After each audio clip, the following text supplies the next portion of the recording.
하나님 말씀 신약성경 요한복음 21장 1절에서 14절. 자, 우리 같이 합독하겠습니다. 그 후에 예수께서 디베랴 호수에서 또 제자들에게 자기를 나타내셨으니 나타내신 일은 이러하니라.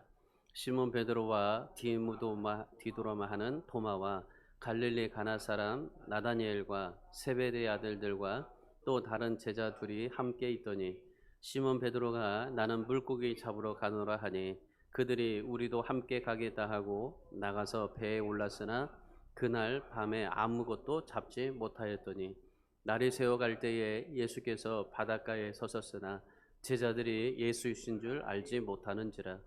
예수께서 이르시되 애들아 너희에게 고기가 있느냐 대답하되 없나이다. 이르시되 그물을 배 오른편에 던지라 그리하면 잡으리라 하시니 이에 던졌더니 물고기가 많아 그물을 들 수 없더라. 예수께서 사랑하시는 그 제자가 베드로에게 이르되 주님이시라 하니 시몬 베드로가 벗고 있다가 주님이라 하는 말을 듣고 겉옷을 두른 후에 바다로 뛰어 내리더라. 다른 제자들은 육지에서 거리가 불과 한 50칸쯤 되므로 작은 배를 타고 물고기 든 그물을 끌고 와서 육지에 올라보니 숯불이 있는데 그 위에 생선이 놓였고 떡도 있더라. 예수께서 이르시되 지금 잡은 생선을 좀 가져오라 하시니 시몬 베드로가 올라가서 그물을 육지에 끌어올리니 가득히 찬 큰 물고기가 153마리라 이같이 많으나 그물이 찢어지지 아니하였더라. 예수께서 이르시되 와서 조반을 먹으라 하시니 제자들이 주님이신 줄 아는 고로 당신이 누구냐 감히 묻는 자가 없더라. 예수께서 가셔서 떡을 가져다가 그들에게 주시고 생선도 그와 같이 하시니라. 이것은 예수께서 죽은 자 가운데서 살아나신 후에 세 번째로 제자들에게 나타나신 것이라. 아멘. 기독교는 부활의 종교입니다. 이 우주에 예수 그리스도께서 살아계신 하나님의 아들이라는 것을 증거한 것이 바로 이 부활이었습니다. 여러분 사실 우리가 이 부활을 말하지만은 이 예수님의 부활이 없었다면은 이 땅에 기독교는 아마 존재할 수 없었을 것 같다는 생각이 들어요. 사도 바울이 고린도전서 15장 16절에서 그렇게 말씀을 하셨죠. 예수님께서 성경대로 우리 죄를 위해서 죽으시고 3일 만에 다시 살아나지 않았더라면 우리의 믿음이 헛되고 여전히 우리는 죄 가운데 있었을 것이다. 그렇게 말씀을 해요. 여러분 고난주간에 일어났었던 일을 한번 여러분 상상해 보세요. 아마 기억하실 겁니다. 예수님께서 나귀를 타시고 예루살렘에 입성하셨습니다. 입성하실 때 어떤 일들이 벌어졌습니까? 어린아이로부터 어른에 이르기까지 종려나무를 흔들면서 호산나 호산나 그렇게 외쳤습니다. 제자들은 겉옷을 벗어서 나귀 위에 깔아주었고 어른들은 입었던 겉옷을 다 펴가지고 길가에 펴서 마치 레드카펫처럼요. 뭐 레드카펫은 아니겠지만은 근데 이 자기 옷에 그런 카페를 만들어서 카펫을 쫙 만들어줬던 그런 일들이 있었습니다. 예수님께서 이 나귀를 타고 그 예루살렘에 입성하실 때에 뭐 초라하고 정말 보잘것없다고 생각했지만은 그런데 정말 대단한 환영식이었어요. 뭐 여러 많은 그런 국왕들이 다녀갔었지만은 그런데 예수님이 왕으로서 그 정말 나귀를 타시고 가셨던 모든 그런 이 여정 가운데서는 이런 환영식은 그동안은 없었던 거죠. 많은 사람들이 그 주위의 광경을 둘러봤고 그리고 예수님께서 이제 예루살렘으로 올라가시는 그 여러 가지 많은 과정 속에서 수많은 사람들이 그렇게 예수님 앞에 이런 일들을 이루었던 겁니다. 그런 반면에 그런 모습을 보고 굉장히 기분 나빴던 사람들도 있었죠. 사두개인들, 바리새인들, 그리고 제사장과 서기관들. 이 사람들은 그런 예수님의 그러한 대대적인 이런 환영식에 그런 것에서 이분들은 예수님을 어떻게 하면 재판에 넘길까 그 생각만 하게 된 거죠. 예수님을 어떻게 하면 유다를 꼬셔서 팔을 수 있을까? 여러 가지 많은 생각들을 가지고 예수님을 재판에 넘기고 결국에 빌라도로 하여금 예수님을 십자가에 못 박여 죽게 했던 겁니다. 아마도 이들은 신났을 거예요. 예수님께서 그렇게 체포되고 그리고 십자가에서 못 박히고 죽으니까 아마 정말 신났을 거예요. 그동안 예수님이 이 서기관들, 바리새인들, 제사장들, 사두개인들 얼마나 책망을 많이 했어요. 가는 곳마다 다 이 독사의 자식들아 하면서 회개하라고 하고 얼마나 많은 그런 얘기를 많이 했습니까? 그러다 보니까 얼마나 정말 그들이 예수님의 눈에 가시였겠어요. 그럼 예수님이 이렇게 십자가에서 죽으니까 얼마나 신났겠어요. 아마 속이 후련하다고 생각을 했을 거예요. 그리고 예수님이 죽으신 날 그날 정말 그들은 아마 편안하게 잠을 잘 수 있었을 겁니다. 수많은 사람들에게 조롱을 받고 비웃음을 받고 멸시받고 천대받고 이렇게 예수님께서 십자가에 골고다에 올라가시면서 이런 과정들을 겪으니까 그들은 정말 기뻐했을 거예요. 제자들까지도 그런 모습을 보고 어떻겠습니까? 실망했잖아요. 낙심했잖아요. 허탈한 마음에 슬퍼했잖아요. 그러다가 제자들도 어떻게 해요? 다 그냥 각자 그냥 숨어버리고 말이죠. 이렇게 모든 것들이 다 예수님의 십자가의 죽으심으로 인해서 일어났던 일면의 모든 일들이에요. 한편으로는 많은 사람들이 기뻐하고 또한 한편으로는 또 슬퍼하고 한편으로는 또 정말 속이 후련하다고 생각을 하고 이렇게 삶을 살았어요. 여러분 예수님의 그러한 십자가의 죽으심을 통해서 이러한 반응들이 나왔는데 워낙 우리도 마찬가지예요. 우리도 신앙생활하면서 이런 반응들이 우리에게 있는 겁니다. 우리가 정말 하나님 앞에 열심히 신앙생활하지만은 이 신앙생활하면서도 개중에 제자들처럼 숨어버리는 사람이 있을 거고 그리고 정말 그 마리아와 같이 예수님을 쫓아가는 사람이 있을 거고 예수님을 정말 그 무덤 속에 찾아가는 사람이 있을 거고 그리고 세상 사람들처럼 이렇게 우리를 비웃는 사람들이 있을 겁니다. 여러 가지로 이 세상에서도 똑같이 예수님이 그렇게 십자가에서 죽으심으로 인해서 일어났던 그런 일들이 오늘 이 시대에도 그대로 일어나고 있는 거예요. 그런데 여러분 우리가 분명히 알아야 될 게 있어요. 우리가 분명히 알아야 될 게 뭐냐면은 이러한 현상들이 오래가지 못한다는 겁니다. 예수님께서 십자가에 죽으시고 며칠 만에 부활하셨습니까? 3일 만에 부활하셨어요. 예수님께서 정말 그렇게 십자가에 죽으실 때 많은 사람들이 얼마나 많이 조롱하고 비웃고 그리고 속이 후련하면서 기쁘다고 승리의 그런 도취에 빠졌을 때 그런데 그들의 모든 그런 것들이 3일밖에 가지 않았어요. 지금 코로나로 인해서 우리가 정말 교회와 성도들이 얼마나 세상 사람들로부터 조롱을 받고 있습니까? 심지어 교회에 가고 싶지 않다는 말들을 하고 이런 일들이 지금 얼마나 많아요. 지금 뭐 이 정부에서 정책하는 거 그리고 여러 가지 많은 것들이 지금 우리에게 주어지는데 얼마나 많이 정말 교회를 떠날 수밖에 없는 상황들을 얼마나 많이 만들어가고 있습니까? 이제 여러분 한번 보세요. 지금은 뭐 그렇게 우리가 피부적으로 느끼지 못하겠지만은 지금 그 국회에서 지금 계류되어 있는 그런 이 법안들을 한번 여러분 생각해 보세요. 가장 중요한 게 뭐겠어요? 성소수법이죠. 동성애 그리고 아이들 이 평등법이 지금 이제 곧 통과될 지경이에요. 여러분 아이들의 평등법이 뭐예요? 이제 12세도 임신할 수 있다는 거죠. 그러니까 지금 이 모든 것들이 아이들에게도 평등하다라는 것을 가르치는 거예요.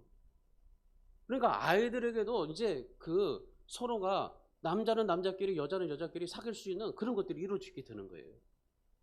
그러니까 지금 우리는 진짜 이제 뭐 30년 40년 살다가 죽으면 천국 가면 끝나겠지만은 근데 여러분 예수님이 언제 오실지는 모르겠지만은 오신다고는 했어요. 분명히 오신다고 했고 빨리 오신다고 했어요. 근데 언제 오실지는 모르겠지만은 걱정되는 것은 아이들이잖아요.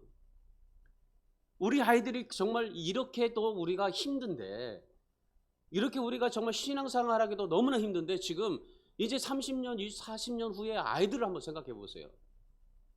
그때에 예수님이 안 오셨을 때 그 경우에 지금 이렇게 아이들이 다 교회를 떠나고 얼마나 힘들어요. 근데 그때 가면은 아이들이 신앙생활 제대로 할 수 있겠어요? 못하는 거예요.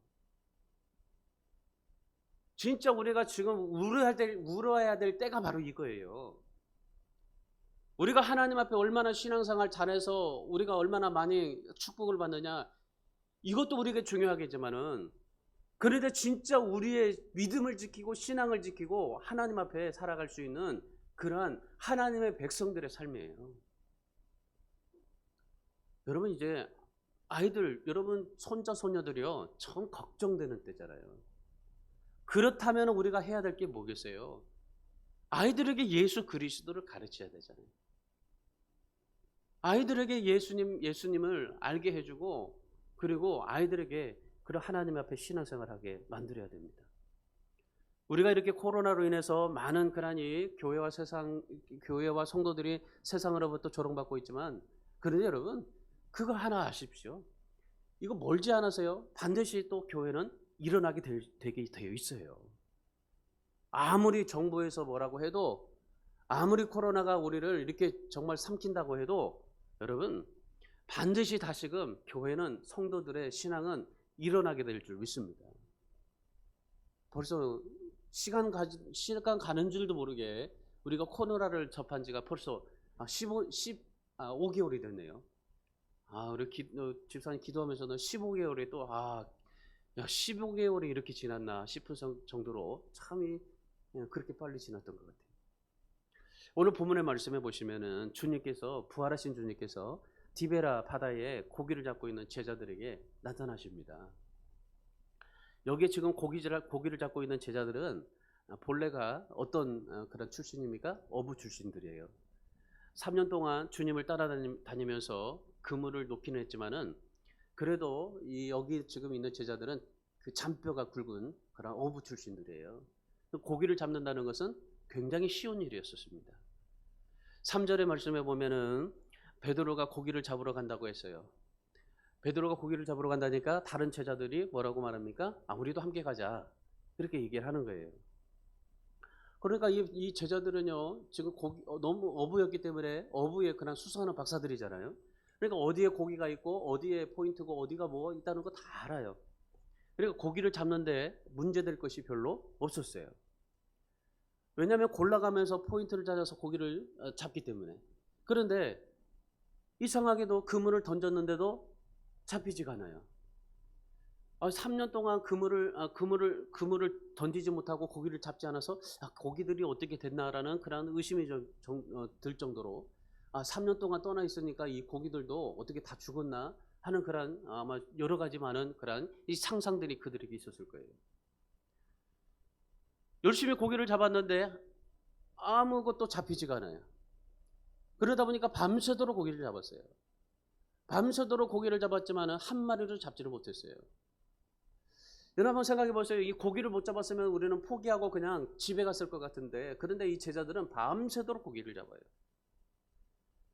그때 부활하신 주님께서 제자들에게 나타나서 뭐라고 말씀하시냐면은 11절의 말씀에 보면은 그물을 오른편에 던지라고 그래요. 그물을 오른편에 던지라 했더니 그 다음에 어떻게 됐어요? 그것을 끌어올렸더니 가득 차게 됐고 물고기가 153마리가 되었더라 그래요. 그동안 정말 고기를 잡았는데 한 마리를 잡지 못했어요. 그동안 열심히 지금까지 몇 수십 년 동안 고기를 잡았던 디베라 바닷가에, 그런데 고기를 한 마리도 잡지 못했는데, 근데 주님이 오른편에 던지라니까 거기에서 153마리가 나오게 된 겁니다. 여러분 대한민국 국민이라면 꼭 한번 써본 볼펜이 하나 있습니다. 무슨 볼펜이에요? 모나미 볼펜. 이 볼펜을 만들었던 분이 송삼석 장로님입니다. 이 전주고와 서울대를 졸업하고 그리고 사업을 시작했어요.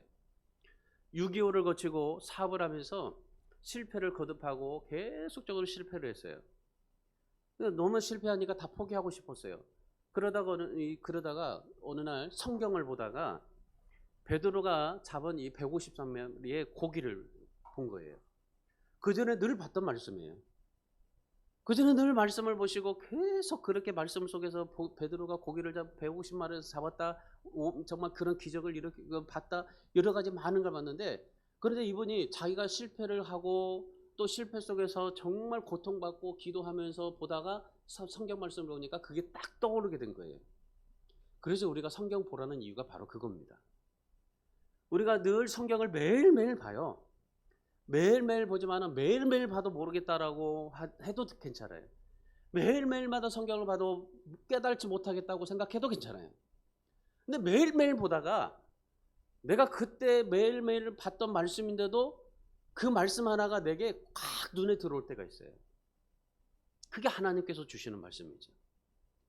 이 송 장로님이 그동안 늘 봤던 말씀인데 그 153마리를 딱 본 거예요. 그래 153마리를 본 거예요. 그리고 나서 이분이 볼펜을 만들자. 그래서 153 볼펜을 만든 거예요. 153의 볼펜을 만들었는데 이 153만 자루의 그 볼펜이 팔려버렸던 거예요. 그리고 지금까지도 이 50억이 넘게 자루가 지금 이 볼펜이 팔려지고 있어요. 이 송 장로님이 그런 말을 했습니다. 내가 성경대로 믿고 기도하고 말씀대로 순종했더니 하나님께서 이루시더라. 여러분, 부활하신 주님께서 우리에게 찾아오셔서 153마리의 축복을 주시는 주님입니다. 여러분, 내가 어떻게 해서 153마리의 그런 축복을 받는 게 아니에요. 내가 열심히 해서 내가 정말 많은 노력을 하고 많은 것들을 내가 얻어서 내가 뭘 정말 능력으로 어떻게 해서 153마리가 되는 게 아니에요. 주님께서 찾아오셔서 153마리를 주시는 거예요. 여러분이 받았던 지금까지의 축복은요, 내가 어떻게 해서 많은 것이 된 게 아니라 주님께서 여러분에게 찾아가셔서 여러분에게 이루신 것들입니다. 153마리의 모나미 볼펜을 만드신 것도 하나님께서 오셔서 그에게 이루시게 하셨던 겁니다. 여러분, 하나님은 우리에게, 주님은 우리의 인생을 회복시켜 주시는 주님이십니다. 오늘 우리가 이 주님을 만나셔야 되는 거예요. 우리가 주님을 찾아보려고 얼마나 했습니까? 저번 주에 말씀하셨죠. 주님이 찾아오시는 주님이라고. 이 찾아오시는 주님을 우리가 만날 때, 그럴 때 우리가 정말 하나님 앞에서 정말 그런 축복된 인생으로 살 수가 있게 되는 겁니다. 주님께서 오늘 우리에게 153마리의 축복을 주시고 회복시켜 주시고 우리에게 찾아오셔서 나타나셔서 우리에게 역사하시는 주님, 오늘 그 주님이 어떤 주님인가를 오늘 말씀을 통해서 다시 한번 좀 보세요. 이 말씀을 통해서 어떤 주님인가? 부활하신 주님이 제자들에게 찾아가셔서 뭐라고 말씀하셨어요? 평안하라고 그러셨죠. 그리고 그들에게 사명도 주셨죠. 그리고 주님이 오늘 제자들에게 나타나셔서 어떤 주님으로 제자들에게 나타나신가를 한번 보십시오. 첫 번째, 밤새 그곳에 계신 주님이었었어요. 자, 4절의 말씀 보세요. 4절에 같이 읽습니다. 날이 새어갈 때에 예수께서 바닷가에 서셨으나 제자들이 예수인 줄 알지 못하는지라. 베드로와 다른 6명의 제자들이 예루살렘에서 부활하신 예수님을 만났어요. 그리고 예루살렘에서 예수님께서 뭐라고 말씀하셨어요? 갈릴리로 가 있으라. 내가 갈 거다. 그러셨습니다. 그리고 나서 예수님을 만나고 나서 예루살렘에서 예수님 만나고 나서 이제 제자들이 어디로 왔어요? 고향인 갈릴리로 돌아왔습니다. 왜 그럽니까? 주님께서 갈릴리에서 만나자고 약속했잖아요. 그 약속하신 주님이 약속했기 때문에 지금 제자들이 갈릴리에 온 겁니다. 그리고 이 갈릴리에 와서 지금 여러 날을 보내고 있었어요. 언제 만나자고 하지 않았기 때문에 언제 며칠 몇 시에 가겠다라고 말씀하지는 않았어요. 그냥 갈릴리 가 있어라. 내가 먼저 가 있을 테니까 거기 가서 만나자. 그리 말씀하셨어요. 먼저 가서 갈릴리에 가 계셨으니까 제자들이 갈릴리에 가면은 주님이 이제 금방 나타나시겠다 생각을 했던 거죠. 여러 날을 기다렸어요. 여러 날을 기다렸는데 주님이 안 오시는 거예요. 언제 오실지 모르지만은 그래도 이 제자들이 기다렸어요. 아마도 이 기다리면서 제자들이 지루하기도 했을 거고, 부활하신 주님이 이제 또 만나주시러 오시는구나 기대하고 그렇게 살았을 거예요. 근데 하루는 좀 그렇게 지내고 이틀 3일 지내고 그러면은 좀 이 마음에 주님이 오시겠지, 내일 오시겠지라고 생각하는데 아마 이제 일주일이 지나고 2주가 지나고 막 그러면은 어떻게 되겠어요? 좀 지루하기도 할 거잖아요. 적적하기도 할 거잖아요. 근데 문제는 뭐냐면은 그들이 먹고 살아야 돼요. 여러 잔을 지내다 보니까 먹고 살 수 있는 그런 이 모든 형편들이 돼야 됩니다. 생활이 돼야 되잖아요. 제자들이 그 고향에 가서 그 전에 고향에 있을 때는 다 모든 걸 다 버리고 주님을 따랐기 때문에 가지고 있는 것들이 아무것도 없잖아요. 그러니까 다시 고향에 가가지고 이제 그들이 먹고 살 수 있어야 돼요. 여러 날을 지내다 보니까 이런 생활고에 너무나 힘든 거죠. 그래서 베드로가 어느 날 고기 잡으러 간다고 한 거예요. 고기를 잡으러 간다니까 다른 제자들도 우리도 고기 잡으러 가자 그렇게 얘기하고 그래서 밤중에 고기를 잡으러 간 겁니다. 이 베드로가 고기를 잡으러 간다는 그런 해석을 여러 가지 해석을 해요. 신약자들도 마찬가지고 또 목사님들도 이 부분에 설교할 때 베드로가 고기를 잡으러 갔다. 아, 왜 거기에 있지? 주님 기다리고 거기 있지. 왜 베드로가 고기를 잡으러 갔느냐? 육신적인 삶으로 그렇게 그 배를 채우러 갔느냐? 뭐 이런 얘기를 많이 합니다. 근데 여러분, 저는 그렇게 생각해요. 제자들이 갈릴리에서 주님을 기다리면서 매일매일 삶을 살아야 되는데 어떻게 살 수 있겠어요? 빈둥거릴 수는 없잖아요. 그냥 물만 먹고 살 수는 없잖아요. 지금 제자들에게 닥친 현실은 뭡니까? 먹는 거예요. 알아서 현실을 해결해야만 했습니다. 그러니까 주님이 지금 나타나실 때까지 먼저 주님이 가 계셨어요. 그런데 주님이 제자들에게 나타나지 않았어요. 여러 날 후에 나타났어요.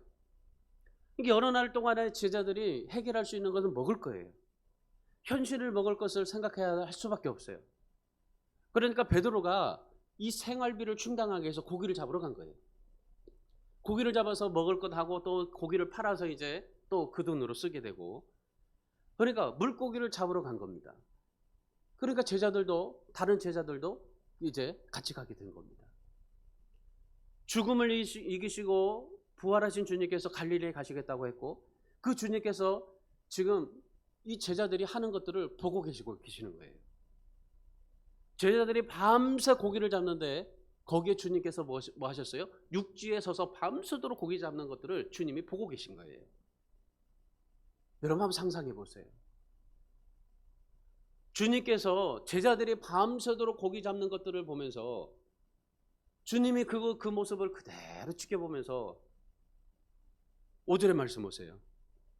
새벽녘에 해안가에서 주님께서 제자들에게 뭐라고 말씀하십니까? 고기를 잡았느냐 물어봤어요. 제자들이 맥빠진 소리로 뭐라고 말합니까? 아무것도 잡지 못했다고 그래요. 그러자 예수님께서 뭐라고 말씀하셨냐면은 6절에서 배 오른편에 그물을 던지라고 했더니 153마리의 고기가 잡아서 그물을 들 수가 없게 되었던 겁니다. 그리고 그때 요한이 이 해안에서 야 얘들아 고기를 잡았냐? 못 잡았습니다. 오른편에 던져. 그랬더니 고기를 잡았어요. 딱 그 두 마디. 얘들아 너에게 고기가 있느냐? 오른편에 던지라. 이 목소리를 요한이 듣고 예수님이라는 것을 알아차린 거예요. 그러고 나서 7절의 말씀해 보니까 이 요한이 뭐라고 그래요? 주님이시다라고 그렇게 소리를 친 겁니다. 여러분 여기서 여러분이 좀 주의 깊게 살펴봐야 될 게 뭐냐면은 이 4절의 말씀해 보시면은 다른 제자들이 예수님을 알지 못했어요. 얘들아 고기 있느냐 오른편에 던지라 했는데도 이 제자들은 알지 못했어요. 근데 7절의 말씀해 보세요. 7절의 말씀해 보시면은 여러분 예수께서 사랑하시는 그 제자가라고 그래요.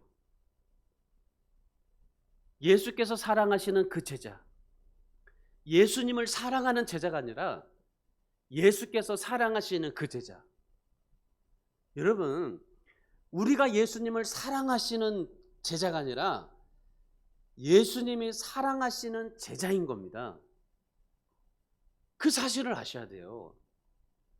우리가 예수님을 사랑하고 예수님을 위해서 예수님 앞에 모든 것을 어떻게든지 막 해보려고 노력을 하는데, 그런데 우리가 예수님을 사랑하는 제자가 아니라 예수께서 사랑하시는 그 제자인 거예요. 요한이 그걸 알아봤어요. 똑같이 지금 배 안에서 지금 그 목소리를 들었고 그 목소리를 보고 또 그 모든 것을 다 봤어요. 근데 요한만 그 소리가 나오는 것을 보고 그리고 그것을 주의 있게 봤어요. 거기에 예수님이라는 사실을 알았어요. 여러분 왜 다른 제자들은 못 보고 요한만 예수님을 보고 그 알아차릴 수 있었을까요? 그거는 사랑의 차이입니다. 사랑의 차이. 요한이 예수님을 너무나 사랑하다 보니까 예수님도 요한을 너무나 사랑하신 거죠. 여러분 예수님을 사랑하십니까? 주님을 사랑하는 사람은요, 주님 볼 수 있어야 되는 거예요. 여러분 진짜 주님을 사랑한다면 주님 볼 수 있어요. 아무리 사람들이 많아도요, 내가 사랑하는 사람 먼저 알아볼 수가 있잖아요.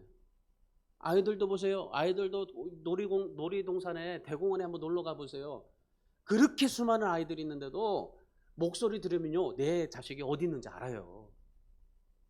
그렇게 많은 사람들이 있는데도 내가 사랑하는 사람은 보이게 돼 있어요. 마찬가지예요. 우리가 진짜 주님을 사랑한다면은 여러분 주님 볼 수 있는 겁니다. 요한은 주님을 사랑하니까 가만히 있을 수가 없었어요. 그래서 요한이 주님이시다라고 외쳤던 거예요. 그러니까 베드로를 보세요. 베드로는 요한이 주님이라고 외치니까 베드로가 어떻게 합니까? 바다에서 뛰어내립니다. 바다에서 뛰어내려가지고 주님 앞에 가는 거예요. 여러분 왜 베드로가 주님 앞에 바다에서 뛰어내려서 주님 앞에 갔을까요? 8절의 말씀해 보시면은 바다와 육지에 지금 거리가 얼마나 됩니까? 50칸쯤 된다고 그래요. 불과 50칸쯤. 이 불과 50칸쯤이라는 것은 불과 100m예요. 그러니까 주님이 육지에 서 계시고 제자들이 지금 바닷가에서 고기를 잡는 게 100m 정도예요. 낮에 보면은 100m는 훤히 보여요. 근데 밤에는 100m가 잘 안 보이겠죠. 근데 지금 주님이시다라고 하니까 베드로가 그 100m의 거리를 마다하지 않고 바다에 뛰어내려서 헤엄쳐서 간 거죠. 여러분 주님을 사랑하면은 주님을 볼 수 있는 겁니다. 주님을 사랑하면은 주님의 그 사랑 때문에 외칠 수가 있는 거예요. 주님을 사랑하면은 바다에서 뛰어내릴 수 있는 겁니다. 주님을 사랑하는 자의 특징이 뭔지 아십니까? 가만히 있을 수가 없다는 겁니다. 주님을 사랑하기 때문에 가만히 있을 수가 없어요. 주님을 사랑하기 때문에 정말 전도하고 주님을 사랑하기 때문에 정말 이것도 저것도 다 마다하지 않고 하게 되는 겁니다. 이게 주님을 사랑하는 자의 모습입니다. 오늘 요한이 큰 소리를 외치고 베드로가 바다에 뛰어내려 헤엄쳐서 갔던 것처럼 오늘 사랑하는 여러분, 주님은 밤새도록 고기를 잡는 제자들을 보고 계셨어요. 빈 그물의 그 모습들을 보셨어요. 늘 그렇게 고기를 잡아도 빈 그물이었지만 속상하고 답답했던 그 제자들의 한숨 소리도 들으셨어요.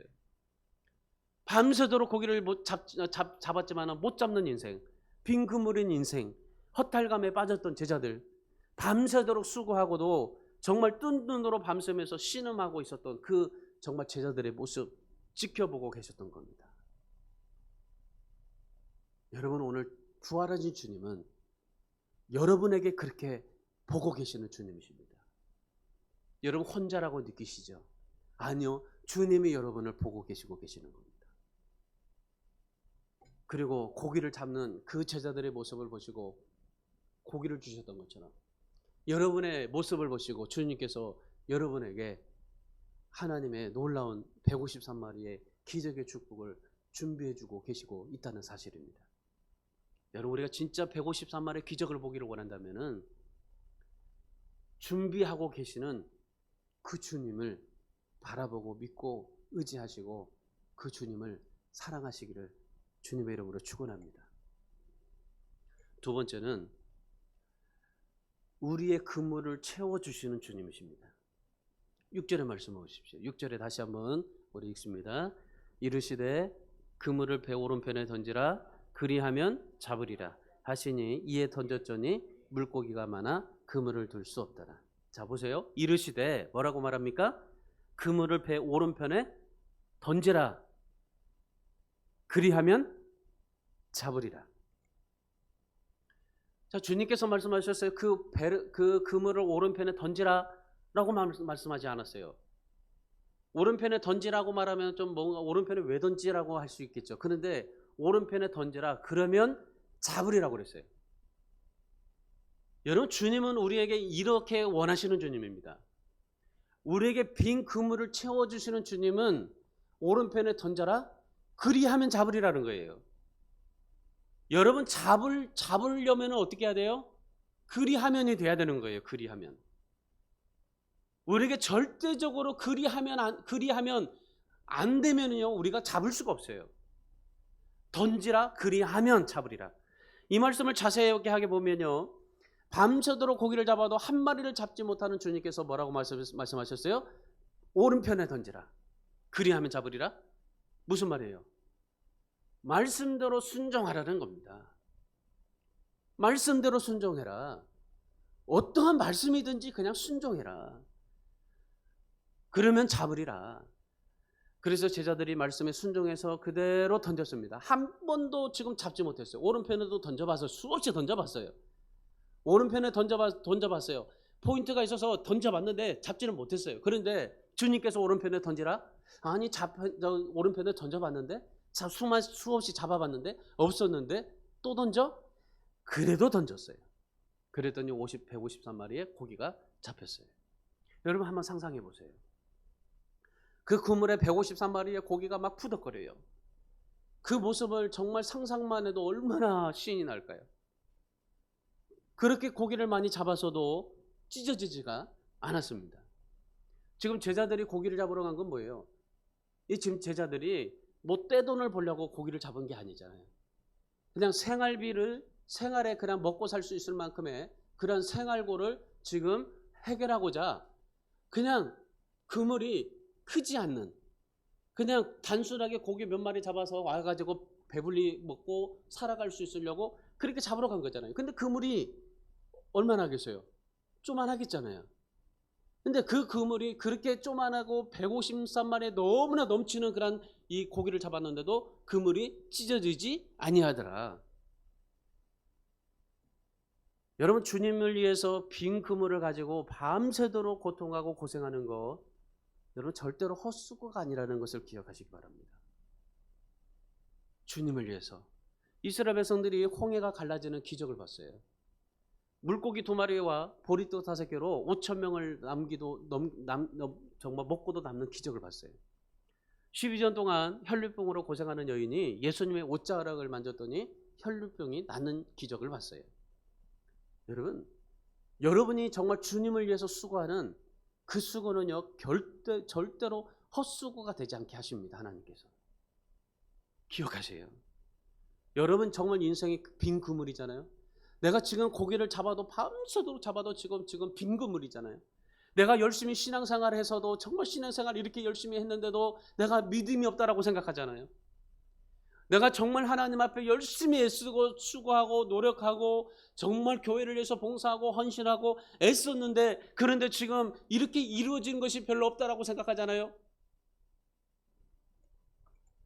여러분, 기억하세요. 절대로 주님은 헛수고 되지 않게 하십니다.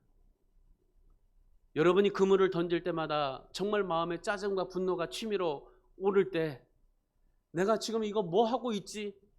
맨날 그물을 던져도 그게 그것이라고 여기면서 살고 있는 여러분 마음의 생각이 있어요. 여러분, 기억하세요. 절대로 주님은 헛수고를 그대로 내버려 두지 않으세요. 주님의 말씀에 순종하십시오. 무엇을 말씀하시든지 순종해 보세요. 그러면 그물에 고기가 가득 차기 시작할 겁니다. 오늘 예수님과 제자들의 그물의 차이를 보세요. 똑같이 고기를 잡는데 차이가 엄청나요. 제자들은 힘으로 그물을 던져요. 먹고 살기 위해서 그물을 던져요. 근데 먹고 살기 위해서 그물을 열심히 던졌는데 그게 빈 그물이에요. 근데 예수님께서 오른편에 던지라고 하셨어요. 예수님께서 던진 그물은 어떻습니까? 153마리의 고기가 찬 거예요. 그래서 제자들이 무슨 생각을 했을까요? 우리가 정말 먹고 살기 위해서 이렇게 애쓰고 던지는 그물들은 빈 그물이었구나. 근데 부활하신 주님께서 말씀하시니까 그 말씀대로 순종하니까 154마리의 고기가 우리에게 넘치게 축복해 주시는구나. 이 사실을 아는 거예요. 그래서 제자들이 어떻게 삽니까? 그동안 내가 힘쓰고 애써서 주님을 위해서 사랑하고 주님을 위해서 어떻게 해보려고 했던 그 인생이 아니라 이제는 주님이 나를 찾아오시고 주님이 나를 사랑하시고 주님께서 나를 통해서 역사하시는 그 주님을 믿고 바라보고 그 주님 앞에 헌신하게 되는 겁니다. 그랬더니 제자들이 삶이 달라지게 된 거예요. 여러분, 제자들이 던진 그물과 예수님이 던진 그물의 차이가 뭘까요? 순종의 차이예요. 말씀에 순종하니까 그물에 고기가 가득 차지 않습니까? 그런데 내가 노력할 때는 빈 그물이에요. 여러분, 우리도 성공과 욕망으로 내가 정말 살려고 할 때는요, 우리 인생에 그물이 빈 그물이 되는 거예요. 그러나 하나님의 나라와 의를 위해서 살고 주님을 위해서 내가 정말 하나님 앞에 살게 되면 그 그물은 절대로 찢어지지 아니하도록 하나님께서 축복해 주시는 겁니다. 아무리 많이 고기를 잡아도요, 찢어지면 소용이 없는 거예요. 제자들이 만약에 고기를 잡아서 정말 153마리를 잡았어요. 찢어졌을 거예요. 근데 주님께서 잡히시는 고기는 그물이 찢어지지 않게 그물을 하나님께서 강철로 만들어 주신 거예요. 이게 주님이십니다. 여러분, 주님의 기적을 보기 원하신다면은 주님의 뜻에 맞추면서 사시기 바랍니다. 설령 내 생각과 맞지 않아도 내 뜻과 달라도 말씀대로 무슨 말씀하시든지 순종하면 기적이 일어나게 될 줄 믿습니다. 오늘 여러분에게도 그런 기적이 일어나시기를 주님의 이름으로 축원합니다. 하나님의 나라는 이 믿음의 원리로 이루어진다는 것을 기억하시고 순종하면 빈 그물을 주님께서 채워주신다는 것 믿고 신앙생활 하시기를 주님의 이름으로 축원합니다. 마지막 세 번째는요, 새 힘을 주시는 주님입니다. 13절 말씀 보세요. 13절 같이 읽습니다. 예수께서 가셔서 떡을 가져다가 그들에게 주시고 생선도 그와 같이 하시니라. 베드로가 부활하신 주님을 보고 갔잖아요. 바다에서 뛰어내려 가지고. 그리고 나서 이제 주님께서 떡을 가져오라고 하셨어요. 그러니까 베드로가 다시 배에 올라가서 그 배에 있는 고기를 가져다가 주님께 줬어요. 그리고 와서 보니까 숯불이 막 이글이글 타고 있었던 거예요. 그 떡을 굽는데 떡 냄새가 막 정말 그 익어가고 있는 냄새가 나온 거예요. 여러분, 제자들이 지금 밤새도록 고기 잡았는데 못 잡았잖아요. 얼마나 허기졌겠어요. 얼마나 허탈하고 지쳤겠어요. 근데 그렇게 허탈하고 지치고 허기진 제자들에게 지금도 내려오자마자 뭐가 됐어요? 고기가 지금 생선을 굽기도 전에 거기에서 숯불이 막 익어오르고 있고, 그리고 이 떡이 구워지고 있는 거예요. 제자들이 밤새도록 고기 잡으니까 춥기도 했겠죠. 한기를 느꼈겠죠. 그러니까 주님께서 그 한기를 채워주기 위해서 숯불에 불을 피워놓고, 그리고 요기를 하도록 생선이라는 주 메뉴가 나오기 전에 이 스키다시가 먼저 나온 거죠. 이 떡을 먼저 이제 그 요기를 채우게 주님께서 만들어 주신 거예요. 그리고 나서 고기를 가져오라고 했어요. 그리고 고기를 가져갔잖아요. 그리고 나서 이제 주님께서 그 생선을 제자들에게 구워서 주었던 겁니다. 주님께서 제자들이 오기 전에 준비하신 게 있었어요. 뭘 준비하셨습니까? 9절의 말씀 보세요. 거기에 보니까 숯불이 있고 생선이 있고 떡이 있더라 그래요. 12절에서는 제자들에게 조반을 먹자 그렇게 말씀을 하셔요. 여러분, 얼마나 아름다운 장면입니까? 밤새도록 고기를 잡다가 지치고 배고프고 한기를 느끼는 제자들에게 얼마나 반가운 일이 있겠어요. 배고픔이 사라지고 긴장했던 마음에 평안이 찾아오고 얼굴이 환해지고 생선을 구워주시는 주님, 그 주님을 보면서 아침을 보내는 제자들의 모습을 보면 여러분 얼마나 감동적입니까? 주님께서 정말 제자들을 위해서 이렇게 준비해 놓고 계시고, 주님께서 우리 정말 제자들을 위해서 이렇게 정말 제자들에게 섬겨주고 있는 주님. 여러분, 주님은요, 여러분에게 그렇게 준비해주고 계시는 주님입니다. 여러분에게도 똑같이 숯불과 생선과 떡을 준비해 놓고 계시는 겁니다. 주 메뉴가 나오기 전에 이런 것들을 하나 주님께서 준비해 놓고, 정말 이제 생선 요리 메뉴 그걸 주님께서 여러분들에게 만들어 주시는데, 그 주 메뉴는 어떤 걸로요? 여러분이 잡은 고기로, 여러분이 말씀에 순종한 그 고기로, 여러분이 말씀에 순종한 그 믿음으로 여러분에게 주 메뉴를 만들어 주시는 겁니다. 여러분, 주님이 어떤 분인가라고 상상할 때 이런 주님을 상상하세요. 주님이 맨날 그냥 뭐 무화과 나무에 저주해가지고 그런 분이다, 이런 것들을 상상하지 마시고, 성전에 가서 막 정말 그 의자를 뒤엎어 버렸다가 막 성질이 왜 이렇게 분노하셨는가, 그런 주님을 상상하지 마시고, 주님이 어떤 분이십니까? 밤새도록 고기를 잡을 때 그 밤새도록 그걸 지켜보고 계시고, 그리고 제자들에게 정말 그렇게 힘들고 어렵고 답답했을 때, 그럴 때 빈 그물을 채워주시고 새 힘을 주시는 그 주님을 상상하십시오. 히브리서 4장 15절에서 이렇게 말해요. 우리에게 있는 대제사장은 우리의 연약함을 채우려 하지 않는 분이시다. 여러분, 그렇습니다. 주님은 우리의 연약함을 동정하시는 분입니다. 여러분의 배고픔을 아시는 분이십니다. 여러분의 지친 것도 아십니다. 밤새도록 고기를 잡지 못한 것도 아십니다. 실패하고 낙심한 것도 다 아십니다. 그래서 주님께서 마태복음 11장 28절에서 이렇게 말씀하신 거예요. 수고하고 무거운 짐진 자들아, 다 내게로 오라. 내가 너희를 쉬게 하리라. 주님은 떡과 생선을 가지고 우리를 쉬게 해주시는 분입니다. 우리를 부려먹는 분이 아닙니다. 우리에게 너 이렇게 안 하면 내가 너 저주할 거라 하시는 주님이 아닙니다. 주님은 우리가 정말 열심히 하지 않으면 너 절대로 천국 못 가고 절대로 너 하나님 앞에 축복받지 못할 그런 분이 아니십니다. 주님은 떡과 생선을 가지고 우리를 쉬게 해주시는 분입니다. 우리가 해야 될 것은 무엇이겠어요? 우리에게 새 힘을 주시는 그 주님으로 인하여 날마다 주님을 찬양하고 예배하고 기도하는 오늘 우리가 되어야 하는 겁니다. 근데 여러분, 좀 이상한 것은 뭐냐면요, 12절을 다시 한번 보시면은 주님이 달라요.